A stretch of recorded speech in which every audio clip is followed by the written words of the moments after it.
একটি ছোট্ট গ্রামে রহিম নামে একটি ছেলে থাকত। তার পরিবার খুবই গরিব ছিল। রহিমের বাবা দিনমজুরের কাজ করতেন আর মা বাড়িতে সেলাই করে সামান্য আয় করতেন। সংসারের অভাবের কারণে অনেক সময় রহিম স্কুলে যেতে পারত না। রহিম ছোট্ট থেকেই খুব মেধাবী ছিল, কিন্তু দরিদ্রর কারণে তার পড়াশোনা প্রায় বন্ধ হয়ে যাওয়ার পথে ছিল। একদিন গ্রামের স্কুলের শিক্ষক মিজান স্যার রহিমের বাড়িতে গেলেন।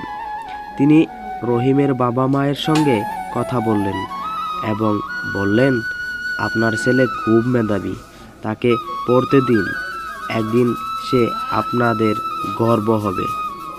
শিক্ষকের কথা শুনে রহিমের বাবা মা তাকে আবার স্কুলে পাঠানোর সিদ্ধান্ত নিলেন। রহিমও খুব মন দিয়ে পড়াশোনা শুরু করলো। সে প্রতিদিন স্কুলে যেত, রাতে কেরোসিনের আলোয় পড়তো। কয়েক বছর পর রহিম পরীক্ষায় খুব ভালো ফল করলো। ধীরে ধীরে সে উচ্চশিক্ষায় অর্জন করে একজন শিক্ষক হয়ে উঠল। এরপর সে নিজের গ্রামে ফিরে এসে একটি স্কুল প্রতিষ্ঠান করলো, যাতে গ্রামের অন্য দরিদ্র শিশুরাও পড়াশোনার সুযোগ পায়।